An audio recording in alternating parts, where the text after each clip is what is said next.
We're next going to be talking and shifting over to the national level. And our next speaker is a man who has been championing transit on the national scene tirelessly, forcefully, and passionate for years. I first met Bill about a decade ago when we worked together to build a national movement for reauthorization at the time to really integrate transit and bike and ped into the legislation at that time. And he's at it again. So please welcome President of the American Public Transportation Association, Bill Millar.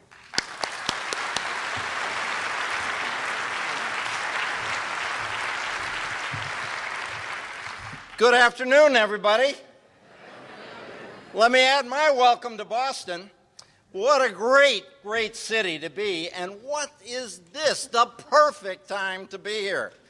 Now, I want to expand a little bit on what the governor told us about the history. Do you know that the first public transit system that we know about in the North American continent occurred right here in Boston? It was a few years ago, a little bit before my time. I've been advocating a long time, but not then. 1630, you had the first ferry boat that's recorded to operate in the U.S. So this is a place of history. And as the governor told us, and as the secretary told us, it's a place of evolving history and getting better and better and better, and transit is part of it. Well, we're here for the 13th Rail Volution Conference, and it just keeps getting better and better, and let me add my thanks to the organizing committee and everyone that's involved in it.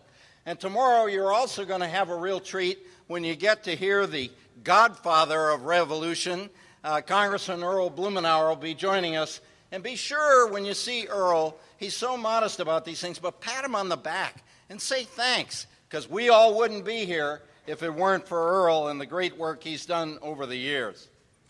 Well, this is a year of change. We not only voted for change, we're getting change, and a lot has changed since we met together in San Francisco last year. We've got new rail systems, we've got, of course, the new administration, we've got many new initiatives. We still have some old challenges and some new ones, and I want to talk a little bit about each. Well, the ultimate measure, of course, of what we do is, do people use it? And happily, people are using public transit.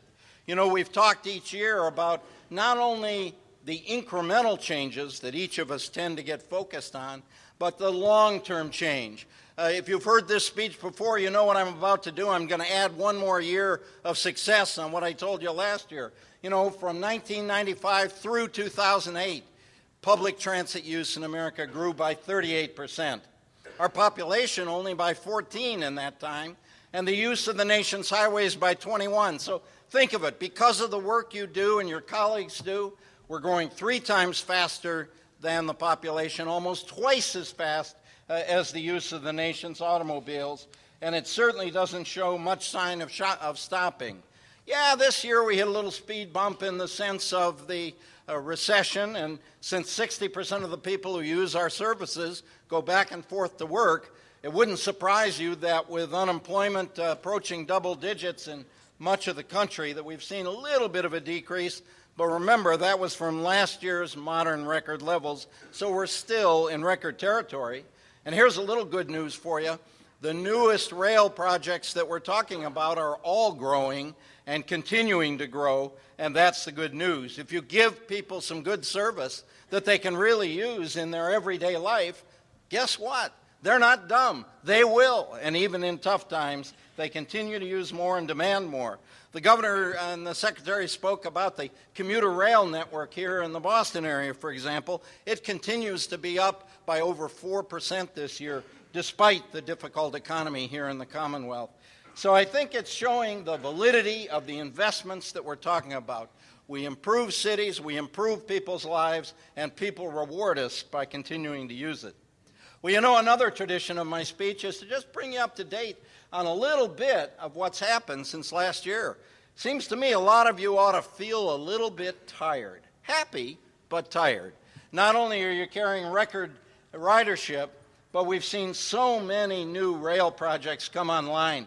107 miles of urban and suburban rail service that has come online since last year.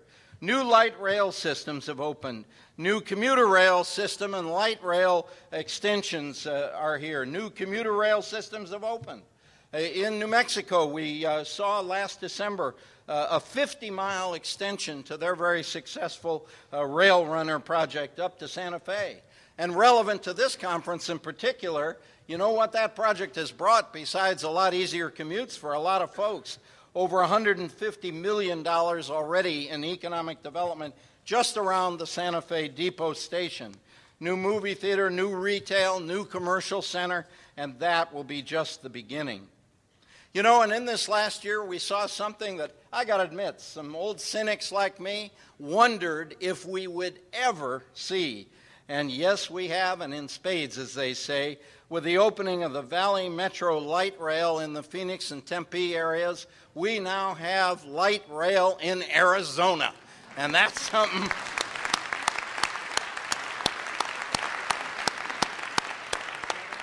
To Rick Simonetta and Alan Walken and all the hundreds and thousands of other people who worked on that project, that is just amazing indeed. And by the way, those critics out there in Arizona who said, well, okay, you build the light rail, it's not going to work, but if that's how you want to waste your money, go ahead and waste it. Well, they're now seeing almost twice as much ridership as they expected to see.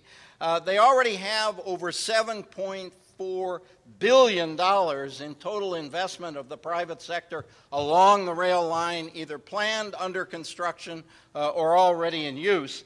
I don't remember the exact price on that line, but I got to know that $7.4 billion is already several times what it took to build that, and we're just in the beginning.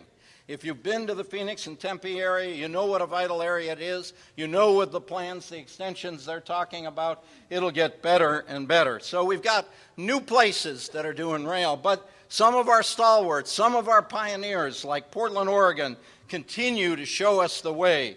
Certainly the West Side Express service, the commuter rail line that opened in February. Kind of unique. It goes from one suburban area to another suburban area. So we're beginning to close in those kind of gaps in our structure as well. And we're seeing the TriMet last summer, the Max Green Line light rail down to Portland State University. Doing very well indeed. Ridership already up to 17,000, growing every day. About $1.6 billion of investment occurring along there. And just to the north of Portland, in that great city of Seattle, many, many improvements there. They were able to open their Central Link Light Rail this past July, and I'm looking forward to next month when I have to travel to Seattle because they're going to extend the light rail line down to the SeaTac Airport. That's supposed to open before the end of the year. You know, that line goes through some difficult territory and some parts of Seattle that needed a little boost, and already some 1,500 condominium and apartment units have been created within a 10-minute walk of that Link light rail line. The Rainier Valley, the first multifamily projects that have been built in more than 30 years without government subsidy are now able to come to the market because of it. So great things going on in Seattle. And of course, where's my Dallas friends? They always sit right down front. They're easy to find in this crowd.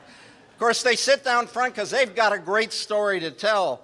Opening the green line, and you've got, I don't know, a red line, a blue line. You've got all kinds of colored lines that are going to be opening in the next few years here.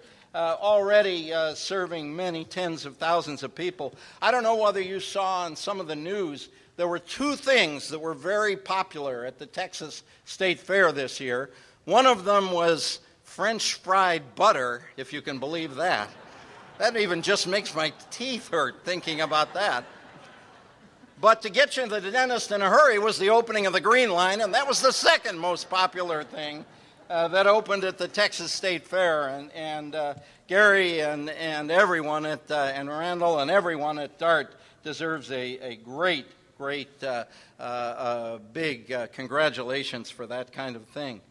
You know, and up in Minnesota, some projects again that have been talked about a long time, building on the success of the Hiawatha line. Now we're going to see in a couple of weeks the opening of an extension of the Hiawatha line. And that extension is going to go to an intermodal terminal right in the heart of the city where the long-awaited North Star commuter rail line is going to be coming in from the south. So very good news indeed. In LA, we're expecting the opening of the Metro Gold Line and so on and so forth, as they say. All across the country, big openings, big plans, big movement.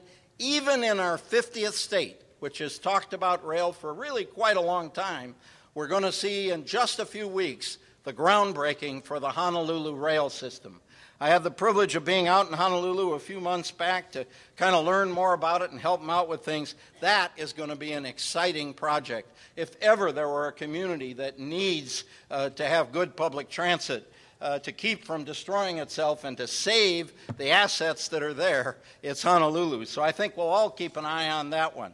Well, the question becomes, with all this activity, with everything that's happened, what's the future looking like?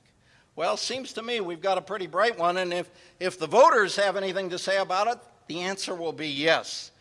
Since we met last year, you know, in 2008, 79% of the ballot initiatives where voters were asked to raise their own taxes, continue a tax that was going to expire, or sell bonds that had to be paid back with tax money, 79% of the time they said yes. That's above our decade-long average of about 70% of the time that they say yes. So even in tough economic times, as we saw last November, people are looking forward to the future. They're hungry for change. They desire options and alternatives, and they're willing to pay for it. And that's an important message. This is not some freebie stuff that somebody just wants to hand out. People understand the value. This coming Tuesday, voters from Maine to Colorado are going to be asked to consider at least 5 more ballot questions that relate to public transit. And 2010 is shaping up to be an interesting year at the ballot box as well. Already, some 10 different initiatives around the country have been announced. So it seems to me that a lot's going on, and the voters are saying yes. If you'd like to know more about any of these, and 7 a.m. tomorrow morning sounds good to you, join the National Alliance for Public Transportation Advocates down in the Commonwealth A room, and you'll hear a little bit more about all these. And maybe you've got a referendum in your future. You can make some friends, learn some new ideas and some new thoughts. Well, with success in the openings, success at the ballot box, what's the national level looking like? You know, it's fairly easy to get cynical about Washington. I've now lived there 13 years, and I try to resist it, but boy, crazy things happen there. But sometimes great things happen there, and you help them happen. And certainly this new administration is wonderful when it comes for public transportation and the issues of combining transportation and where and how people live. It's going to be a great thing. As has already been pointed out, we have a president that knows and understands cities, knows and understands public transportation.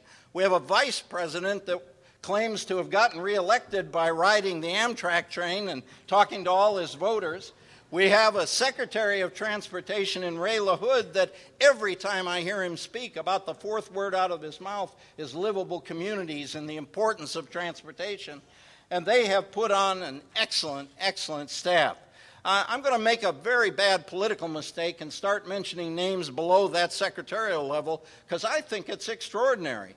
Some of the men and women that we have worked with and have taught us for years are now in responsible government positions. So you look at the Deputy Secretary of Transportation, John Pecori, a man who made great things happen under 2 different governors in the Commonwealth of the state of Maryland. You look at Roy Kienitz as the Deputy Secretary for Policy, or Polly Trottenberg, the Assistant Secretary for Planning. Heck, these were 2 people that 18 and 19 years ago were trying to teach me about something that later became iced tea. They worked for Senator Moynihan and literally changed the direction along with a lot of other folks in our policy. So some great people at that level. But you know, it's fine to have great thinkers and great planners and good policies and stuff, but somebody's got to make them happen, and that falls to the modal administrations. And you look at the Federal Transit Administration. We'll hear from the administrator, Peter Rogoff, in a few minutes. Peter has devoted a good portion of his life to making transportation better in America. His Deputy Secretary, Therese McMillan, helped build transportation throughout the Bay Area. The Federal Railroad Administration, Administrator Joe Szabo, he literally comes from a railroad family, literally has spent his whole career working for the Metra commuter rail system. And if all that weren't enough, one of absolutely our best from our ranks, Karen Ray, is the Deputy Administrator in the Federal Railroad Administration. And the list could go on and on and on. These are good people who have spent their lives working on our issues, and now they're in a position to take it to the next level. So do I have any doubt about the success of this in the future? Not at all. Because while I've only talked about DOT, the other thing this president has done is recognize that DOT can't do it alone. It takes HUD, it takes the EPA, it takes the Energy Department, it takes all the federal departments working together for a good common policy. We look not only at Sean Donovan, the Secretary of HUD, but in a few minutes we'll hear from his Deputy Secretary at HUD, Ron Sims, former county administrator out in King County, who made a lot of great transit things happen out in King County. And of course, someone who has spoken at this conference many, many times, led workshops to head up HUD's sustainability office, and that's Shelley Patricia. And we'll hear from here through. Yeah, you can give Shelley a round.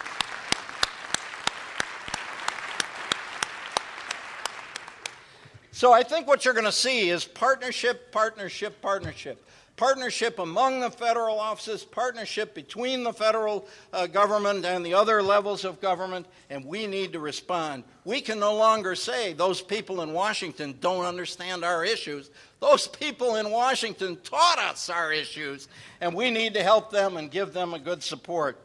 So let me just finish with a little bit of a look into the future here. Seems to me the simple answer to the question I was asked to answer about the state of the revolution is the state of the revolution is strong.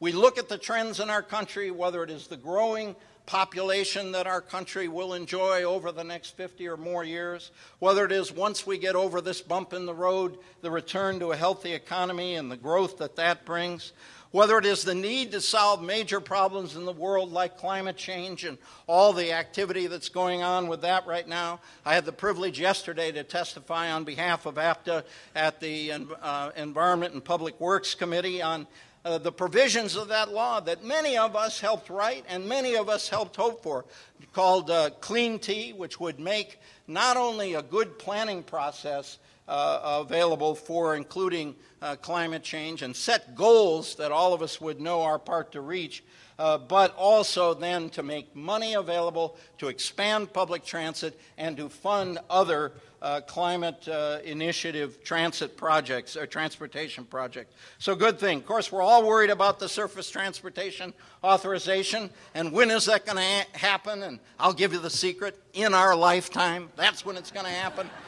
Hopefully soon in our lifetime. But that's another thing. This administration wants to get it right. They want to marry that policy with the other policies that are there. And if all this weren't enough, I don't even have time to begin to tell you about the high-speed and intercity rail initiatives already referred to by the governor. Here is a chance for America to stop being a fourth world country, if there is a fourth world when it comes to intercity rail, surpass the third world, get through the second world, and actually join the first world when it comes to intercity transit.